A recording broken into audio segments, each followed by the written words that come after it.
Moving to a microservices architecture is not simple, but moving to an event-driven microservices architecture is even more challenging. Dzień dobry, welcome everyone. My name is Natan Silnitsky, and I'm a backend infrastructure tech lead at Wix. And for the last 4 years, I've been developing messaging and event streaming infrastructure for Wix's microservices. And today I want to share with you how we adopted the event-driven architecture style for Wix's more than 2,500 microservices at this point, in order to better handle our ever-growing scale. And we'll see all the issues and challenges that we encountered and the lessons that we learned along the way.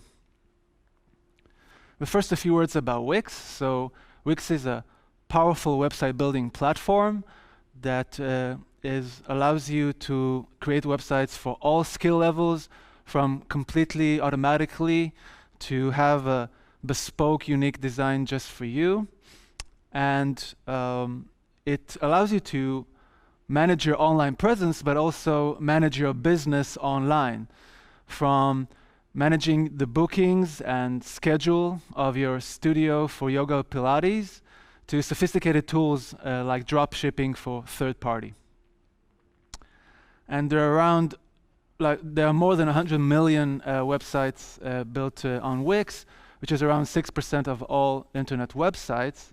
And here you can see that around 1 billion unique visitors visit the Wix platform every single month. And we have quite a massive scale with around 500 billion daily HTTP transactions and around 70 billion Kafka messages produced every single day. And in terms of our production environment, it is changed more than 600 times each and every day. And now we reached 2,500 microservices in production, mostly written in the event-driven style architecture. And that, like I said, allowed us to really more easily handle the flexibility and scale that our distributed system requires, but also allow to get a lot more resilience and better fault tolerance in our system. But during this adoption, we encountered several issues and challenges. And these challenges included producing message failures, so errors producing to our message broker, and specifically Kafka. And that meant that we started to get inconsistencies between the data found in different services or different regions around the world. But also processing out of order events or duplicate events also caused a lot of data inconsistencies and real production and user impact. Another problem that popped up because of the large scale of use cases is failure to send large payloads over these events and message brokers. And finally, troubleshooting production.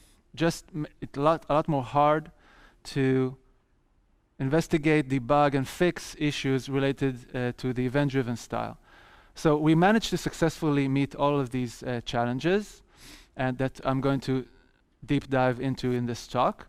And we prepared all kinds of tools and patterns to meet those. And the more that we gave in our infrastructure, the faster the adoption rate was, and the more use cases and challenges we met and faced. So it was like a cycle to get to where we are today.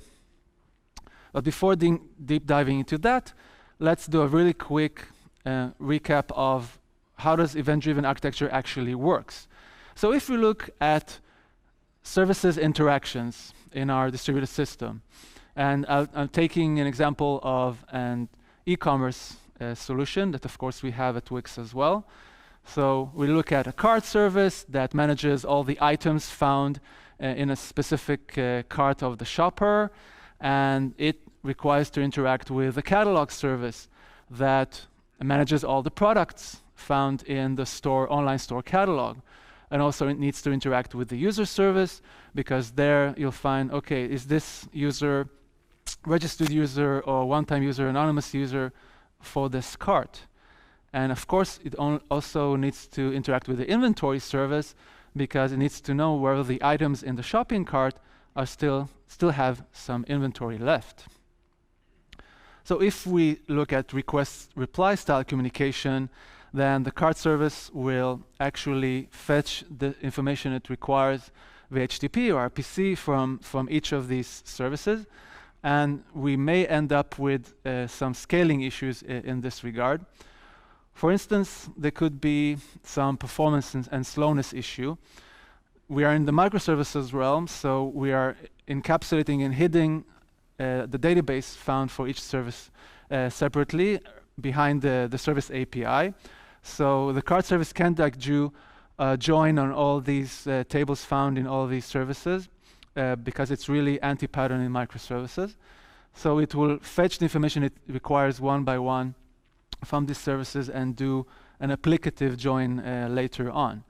So that already introduces some slowness, and also you get potential bottlenecks. Maybe the catalog service, for instance, has really high throughput reads, and the database is starting to get choked. So that will have an issue here. So how do we mitigate that in this type?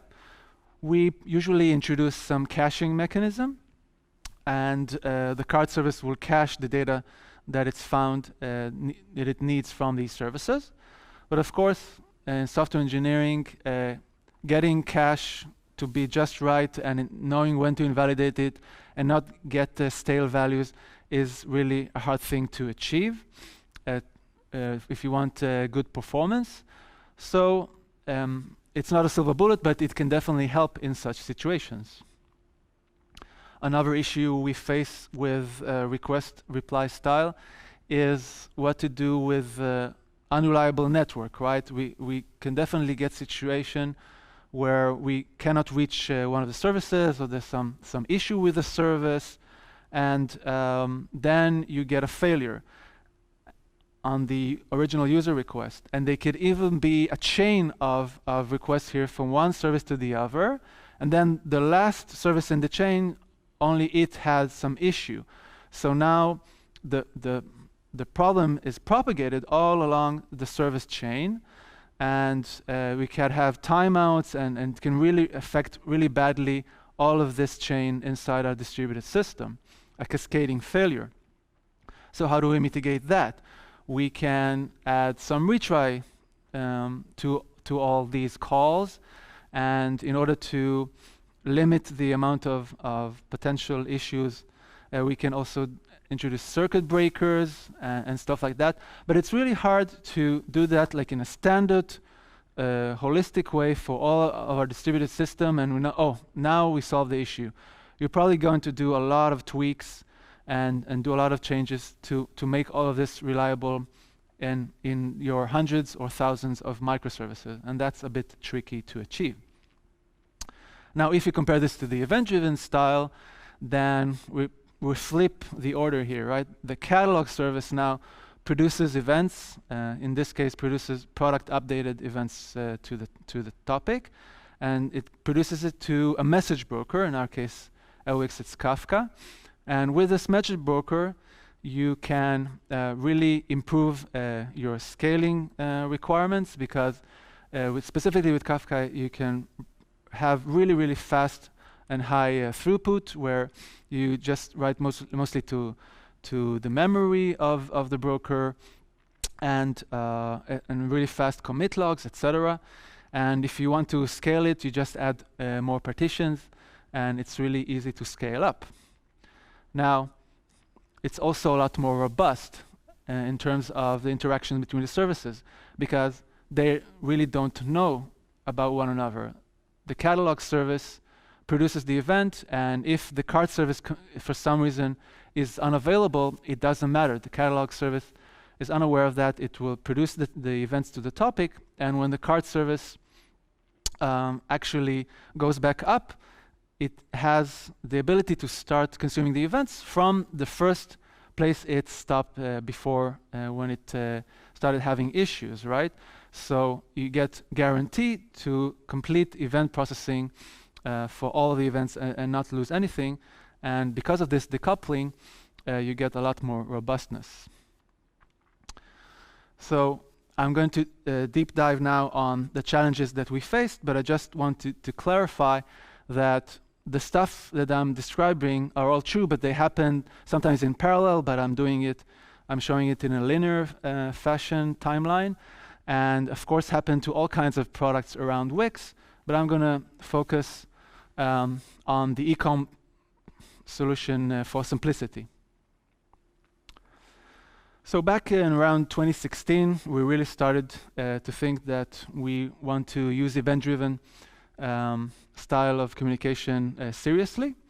And really, like in the ecom solution, they adopted it, and issues really started happening quite fast. So for instance, for the cart database, we saw that the data does not reflect the actual catalog of product catalog, meaning that the prices shown in the cart were not the same as the prices found in the catalog itself.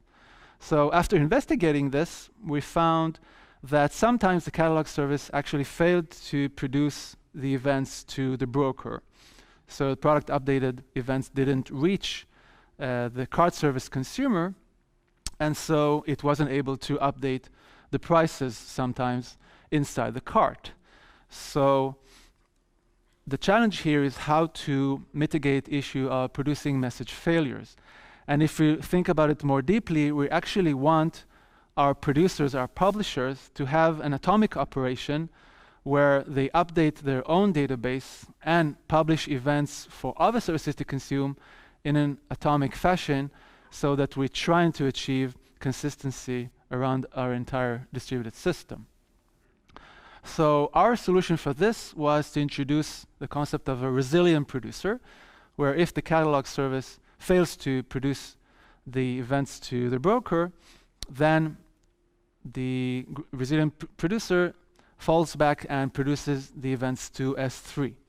And then there's a separate service called the healer service that pulls the events from S3 and continuously polls S3, and if it finds that events are waiting for it, it will produce those to Kafka. And this really helped us in this situation to really get down to almost zero the chance of failing to produce to the broker. And the resilient producer is part of an infrastructure that we put in place for event-driven architecture at Wix called Greyhound. On the basic premise, Greyhound just wraps the Kafka producer for the Greyhound producer and the Kafka consumer for the Greyhound consumer, and offers an abstraction layer for Wix services. But it also offers a lot of features in order to better facilitate this style of architecture. So I mentioned resilient producer, but also Greyhound consumer allows to have really good parallel consumption inside each and every pod, and also a batch consumer in case you work with bulk APIs, so it really fits much better and gives you higher performance, and also have much better resiliency and fault tolerance on the consumer side with consumer retry strategies, where you do eventual exponential backoff and eventually are able to process successfully the messages, or end up in a dead letter queue where you can investigate your bugs, and other kinds of features that I may describe later on in this talk. And by the way, a lot of these features are found in the open source version of Greyhound as well.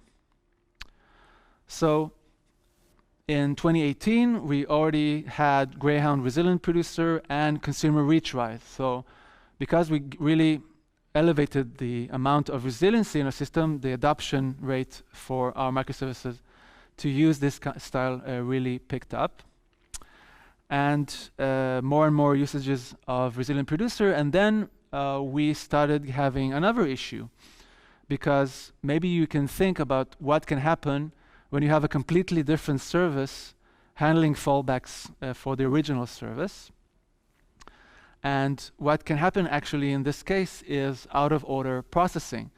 Because let's say take an example where a store owner wants to introduce discounts for the Easter holiday for some products, but they mistakenly do that one day too soon, and then they find out that they make the mistakes and say, oh wait, it's not, I don't want it yet, let's remove the discount. So what happens in this situation is maybe there was a failure to produce the introduced discount event to Kafka, so then it went over to the healer service, but the remove discount event actually was able to get produced to Kafka, and then the cart service will first get the remove discount event and only then the introduce discount event.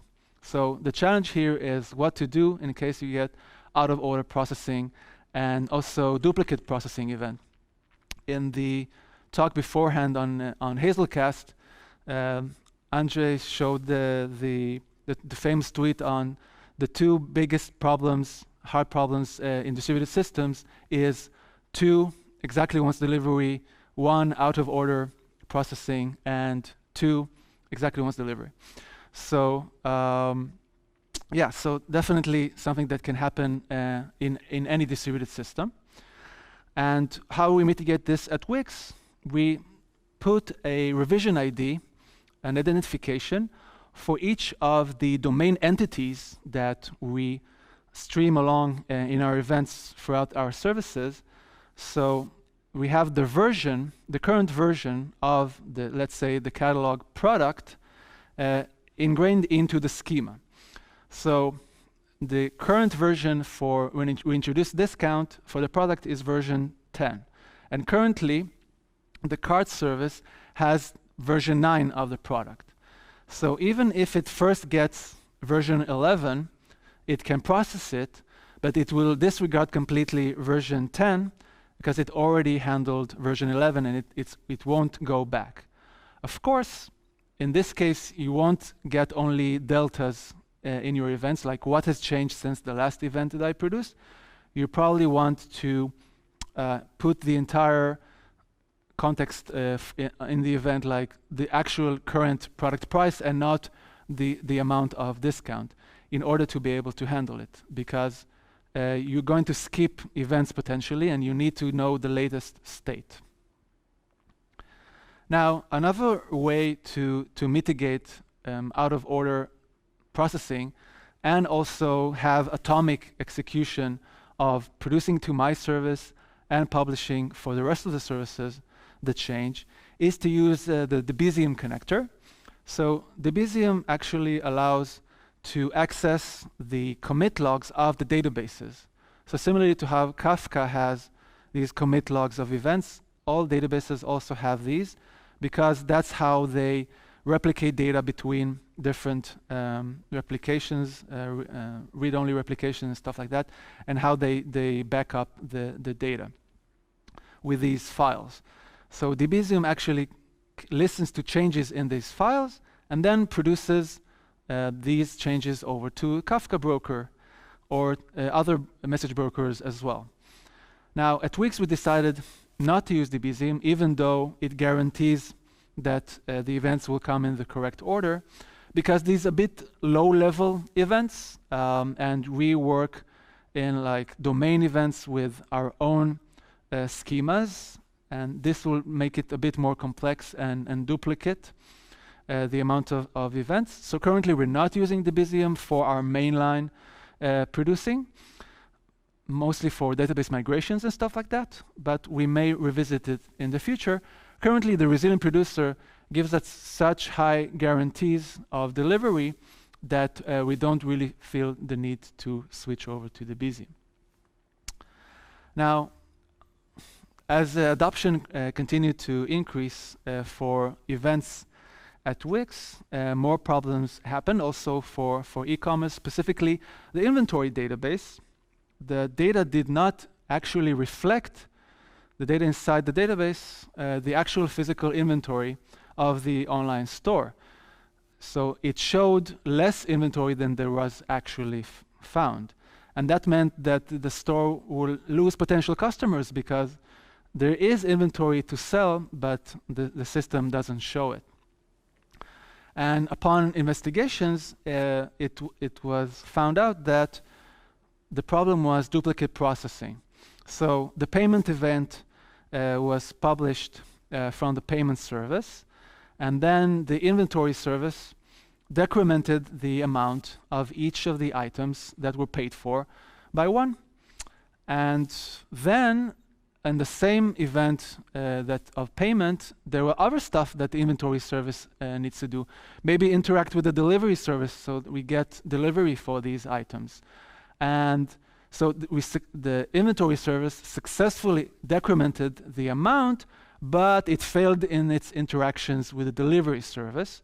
So that meant that it will need to reprocess the event. And the inventory service logic for processing these events was not idempotent. Idempotency means that no matter how many times you process the same data point, the side effects don't change. So the second time, the processing, of course, the database was updated again and decremented again. So on one payment, we got 2 decrements of the item count, which is really bad.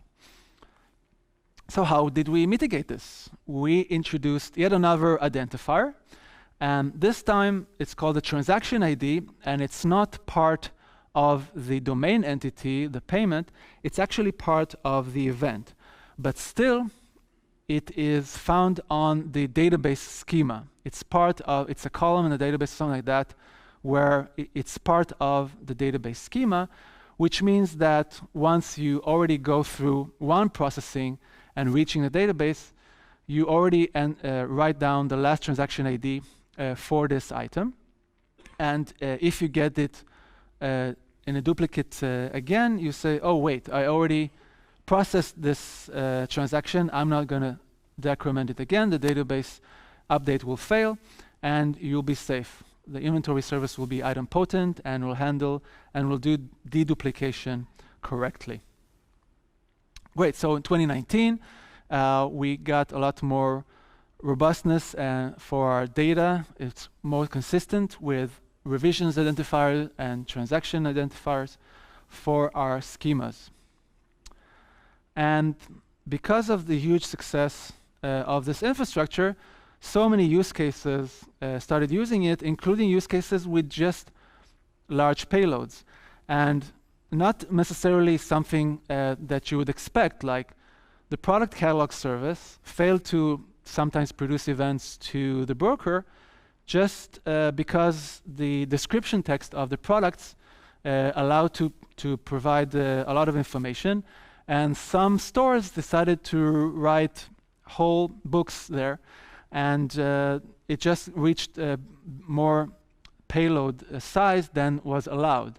So for instance, for Kafka, the default payload size is 1 megabyte. And we needed to address what to do when you fail to send large payloads. So the first thing we did immediately was to introduce compression, because that can mitigate this a lot, right? So we looked at all kinds of compression algorithms, and we decided on a default one, although the services can change the compression algorithm if they want. Also note that if you work with Kafka, it's better to have the compression done on the Kafka SDK level, because then the compression can be found on multiple events, rather than if you do it on application level above Kafka, you will only be able to compress one event. So usually Kafka will do a better job, because when it can compress bigger amount of payloads. Now, the compression, of course, helped, but there were still cases where even with compression, the payloads were too big, and there was an attempt by some service developers to introduce chunking. What this means, it's to split the event into smaller chunks and to produce them in these smaller chunks. And then the consumer side needs to consume them and reassemble the chunks, and then know when the last chunk has arrived, so it can say, okay, now I got the full event. So that's something that Kafka doesn't get out of the box. I think Pulsar does provide it out of the box, if I'm not mistaken. But there is like state that you need to take care of here to find out when all the events have arrived. So while this is definitely something that you can do, it wasn't very popular logic to do at Wix, and the more popular way was to just first produce, like upload the big payload to S3 and produce the Kafka event with the URL for the object store. And then the consumer side just consumes the event and downloads the large payload by itself. It also reduces the amount of load on the Kafka message broker. That's really, it's not about sending huge payloads. It wasn't designed for that. So this is an important mitigation indeed. Cool, so in 2020, we added compression by default and provided solutions for 2 large payloads as well for our developers. And the last challenge, which is really important one, it's really the focus that we are focusing on in the last few years, is how to get this event-driven architecture more comprehensible for our developers to debug and maintain, because events go around from place to place. Sometimes the consumers are slower than producers, and you get bottlenecks in the processing. And just to know what's going on is harder than other styles of architecture. So we used to get a lot of Slack messages for our team. How do I search for a specific Kafka message? I need to investigate something, for instance. So we got a lot of these questions. We decided we're going to create our own control plane, our back office. And one of the first screens or views was to easily find a Kafka event that you're interested in, where you put in the topic, the region, and from which time frame you want to look for the event, or if you know the partition offset. And the most important thing is to filter according to some keywords in the payload or the headers or the key. And then you can usually pinpoint the exact messages that you're interested in. And another very, very important thing to consider for these event streaming systems is how to investigate consumer lags. Consumer lag meaning that the producer is producing events and the consumers are slow or stuck and they can't keep up. So we created a dedicated screen for that, and it allows breakdown of the consumer lag for each of the topic partitions. And not only that, if you see like, oh, why is only this partition lagging, you can actually click and see the exact message that the consumer may be stuck on, and may try to understand what is the bug here, and try to fix it. And other important factor, of course, like I mentioned before, is how do you actually know what happened in your system? Because a lot of things are happening simultaneously, and you want to end up with the correct information for your users. But maybe some side effect, like writing something to database or third party, didn't happen for some reason, and now you need to do an analysis and understand which of the microservices actually had the real issue here.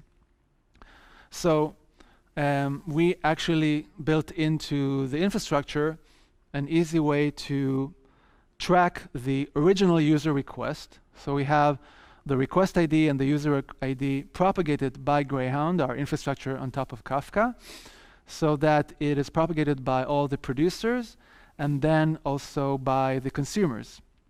And each of the producers and consumers also then put it into our monitoring infrastructure, so it will be available for the monitoring infrastructure to collect and then present to our developers. So the user request is propagated throughout the distributed system, and data and metadata is collected along the way. And then developers can go to Grafana or some other monitoring dashboards and look and see exactly which services actually were able to handle successfully the user request. Not only that, we actually also implemented the Open Telemetry protocol, which allowed us to have dashboards where you see actually the transaction breakdown for the event processing and seeing, okay, the whole event processing took this amount of time and the database operation took that amount of time inside, or calling some third party and stuff like that, how much each of these things took. So of course this also really helps with investigations as well. Great, so in 21-22 we focused on tools in production, and actually we also implemented the ability to easily skip or replay events. Like I showed you, okay, maybe one partition is stuck and we really don't know what's going on, we can't debug it, let's just skip the message and hopefully the lag will go away. So this is really a popular feature for our developers as well. And we're also working on increasing, improving the production even more by having parallelism done not only for each of the partitions to be sequentially processed, but actually have parallelized work inside a partition as long as you work on events from different keys. So I think it's similar to Confluent Parallel Consumer. So we're working on having better performance and better production tooling for Wix developers. Yeah, to summarize, I think Wix developers have truly embraced event-driven architecture. And because of the tooling and patterns that I mentioned throughout this talk, we were able to meet these challenges and made our microservices more decoupled, resilient, and scalable with the guarantees that event-driven architecture gives you. But also we really try to keep the complexity low and really have tooling to do things with a click of a button. And of course also try to keep data as consistent as possible in such really complex distributed systems. And this talk is based on this blog post I gave. So it gives more information on the data I provided here and a little bit more. So if you're interested, you can check this post. And for your Kafka users in the crowd, if you're considering doing migration to managed Kafka, or your clusters have become too big and you want to split them, I gave a talk at Devox UK on how to successfully migrate clusters to managed Kafka with zero downtime. So this also was a huge project that my team worked on, and we're really happy with that as well. And if you're interested in seeing and checking out the features that Greyhound offers with parallelism and resiliency on top of Kafka, then you can check that as well. We have the JVM Java Scala library, but we're also working on having it for basically all other tech stacks with a sidecar container, and it works with Python now, so you can check that out as well. Yeah, so thank you very much, and you can find all the slides on SlideShare, and all the links I sent, you just need to look up my name on SlideShare. And you can check out other blog posts I've written on event-driven architecture, Kafka, and software engineering in general on my website, natansil.com. It also has all of the videos for previous talks I gave. And you can follow me on Twitter and LinkedIn for updates on what Wix infrastructure is up to in all this realm as well. So thank you again.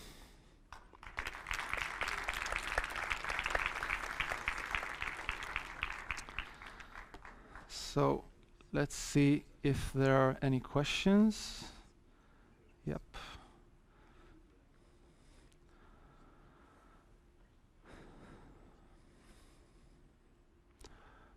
So if you fall back to S3 when publishing events using the resilient publisher, what happens if this operation fails?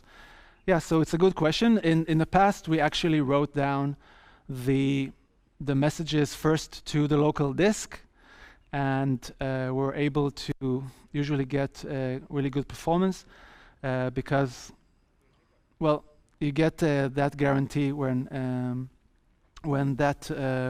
usually your local disk will give you very high guarantees.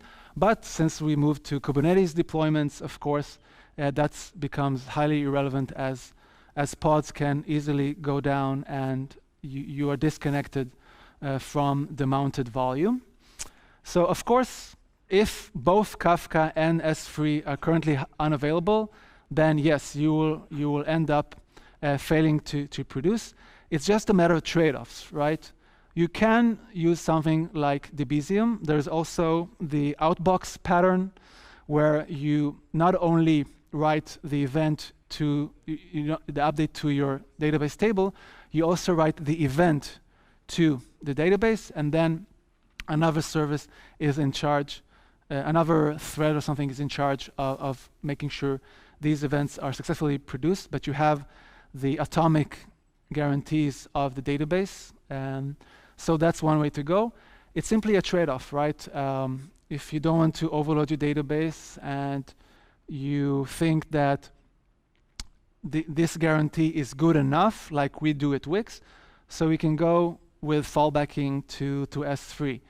And if it's not good enough for you, so you can have solutions like debugging that I mentioned, or the outbox pattern as well. Could mitigating duplicates also be done with compensating transaction in a Saga? Does Wix use them at all? Yes, so of course, Sagas is a very common pattern for a distributed microservices architecture. But at Wix, we decided that it is not worth it to have the complexity in place of Sagas and compensating transactions, like the question asks, just because it introduces complexity to the architecture. And because of the rarity of such events where, okay, so I just keep, in the rare case that there was some issue and retrying didn't help, eventually you get to the dead letter queue, and then a developer actually needs to go and check what happened and do the compensation manually.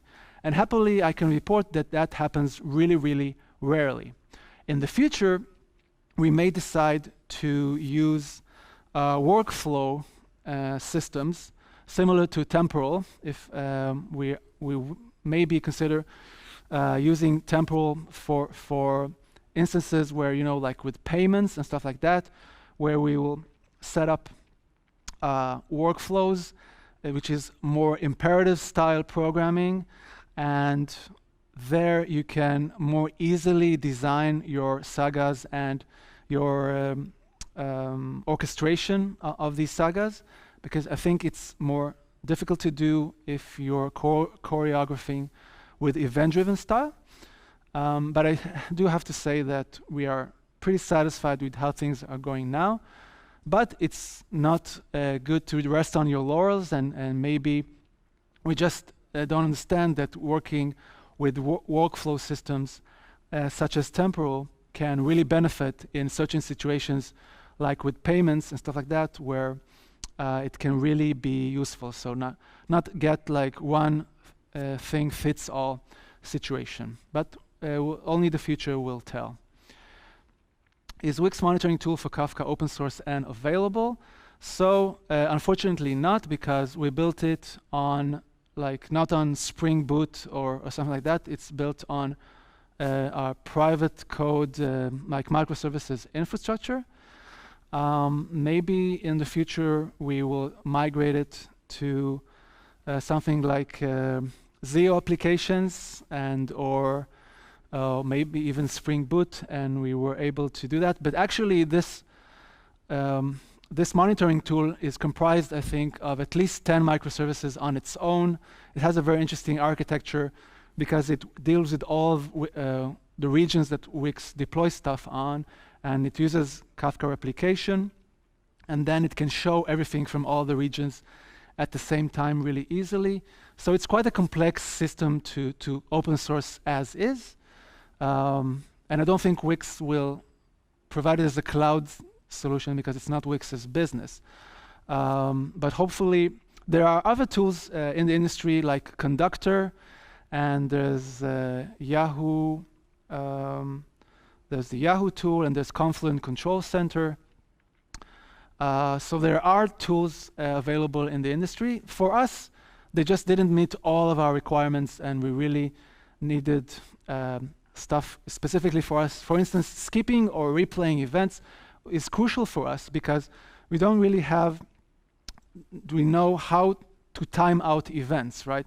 We basically allow developers to do processing as long as they want, and that's not a good practice in Kafka. So then skipping and replaying is crucial, and that I don't think is found in the tools I mentioned, but maybe in the future it will be available. Why send large payloads with events? Couldn't you just send a reference to a location of where the payload is? Yeah, definitely. That's what I mentioned with producing an event just with S3 URL.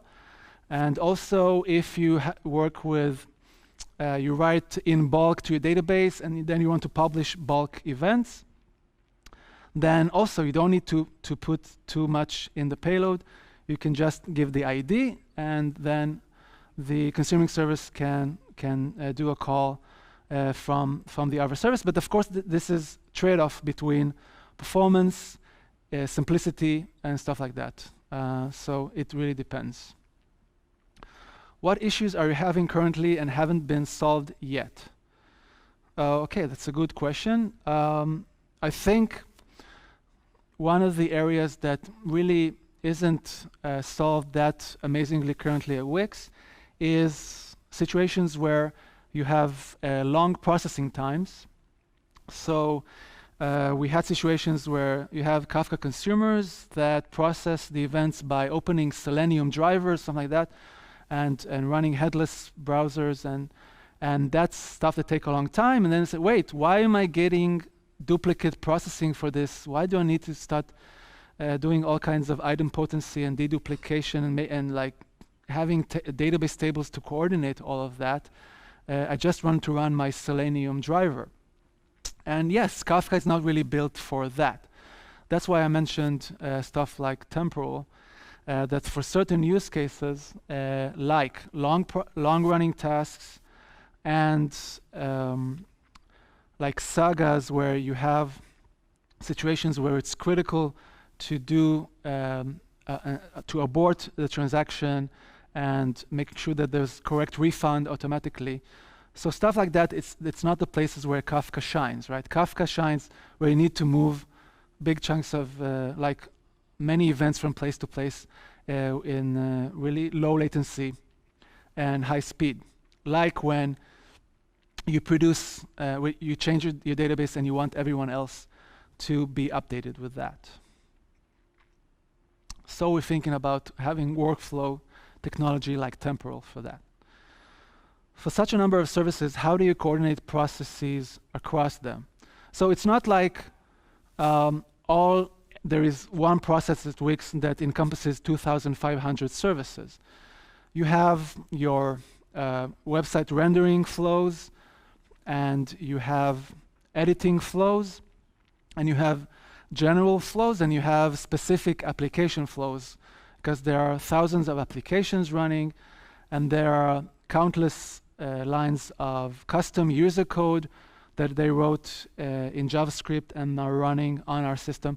So it's an ecosystem that does share commonalities, like maybe it's a little bit like distributed system, distributed monolith in certain situations where the user context can be propagated and get information on the users, but it's usually quite separate realms where you have the restaurant business or the hotel business or this online store business, and each of those are handled separately, and inside them there is also processes that are handled separately. But it really is a big challenge, even for these silos that have potentially dozens of services at the end for our online stores to coordinate it.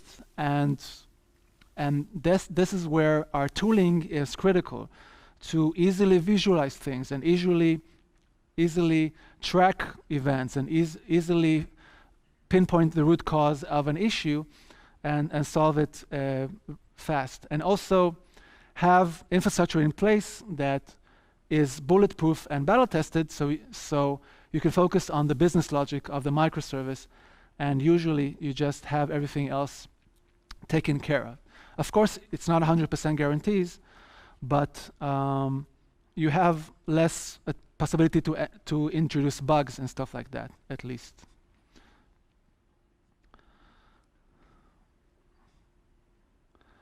So what happens if S3 fails and your service terminates? You have modified the database and have lost the update to the Kafka.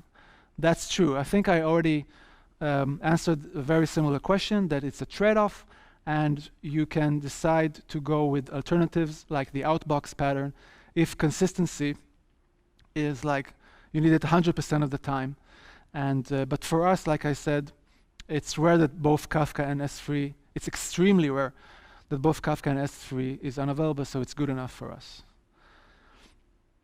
This means that the original service and its replicated data in other services can be 10 minutes apart in case of outage to consume from Kafka. How do you handle that? So, of course, I say that we adopted event-driven architecture, but it's not for 100% of use cases. We have a hybrid architecture with Kafka events consuming and RPC calls, gRPC calls. So it really depends. If you know that you have use cases where it's okay for you to have this 10 minutes delay, then there really is no reason for you to call the other service. Just consume the data coming in from these events. And that is, of course, another trade-off. If for 99.9% of time, it's okay for you to have good latency, and then once in a blue moon you get 10 minutes latency, then maybe you're okay with doing that. It's just a matter of simplicity of plugging in to some domain event and having a materialized view of combined events. It's really easy to play around with it instead of just starting to call RPCs and combine the data yourself. It's a matter of convenience versus challenges in certain outage situations. Like everything in our industry, it's a trade-off. And if it's critical for you, then you can go with RPC. But of course, with RPC, you can also have this 10-minute issue, and there will be user impact. It's really hard to get 100% availability, consistency, etc. How do you handle client communication when a request is stuck somewhere? Any progress bar, later notifications?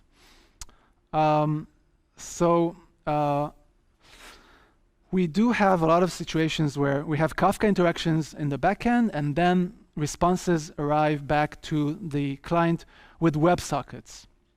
And then you can have like patterns where you update the user with what's going on. Like there's some, I'm importing contacts into the Wix platform.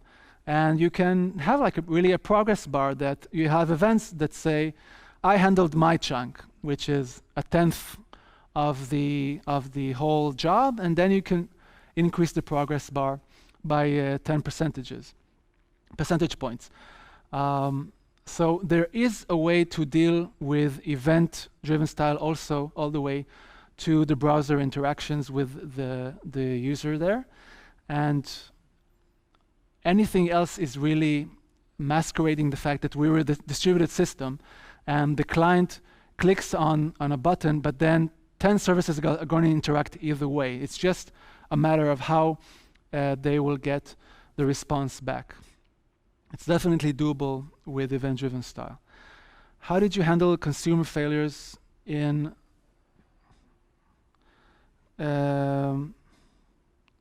what's going on? have you considered doing database update after the message has been published to Kafka? I mean, in a separate thread consuming from the topic. So if you publish the message to Kafka and then you go over and do database update, that can fail, and you will again get to a data consistency issue because other services get the update, but your own service is not updated. So that's why if you really must have this guarantee, probably the best thing is the outbox pattern, where you do both updates in the same transaction. And then the producing to other services is eventually guaranteed by Kafka. How did you handle consumer failures in parallel consumer, since you can only advance offsets? So basically with Kafka, if you do sequential processing for each partition, it's not a problem. You process the offsets one by one, and then you commit them.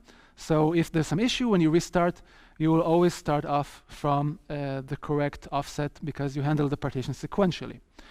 Now, if you want to do parallelized work inside the partition for different keys, what you can do is you can start work on these offsets in parallel, and you can keep track of what you've been working on when you do commits. So let's say I worked on offsets 1, 2, and 3 in parallel, and 1 is finished. 1 and 3 is finished. So you can actually write it down when you commit offset 1. There is metadata available for you for each record in Kafka, and you can write down there what were you able to process and where to begin in case where you need to start again. So basically, you utilize the metadata found in the Kafka records itself to track your progress on top of what Kafka offers. That's really saying it in a few sentences, but of course it's much more complex in practice. Did you consider increasing max size of messages in Kafka instead of chunks or S3? So we did increase the default from 1 megabyte to 2 megabytes, but because this cluster serves thousands of microservices, we really didn't want to have some service really abuse it.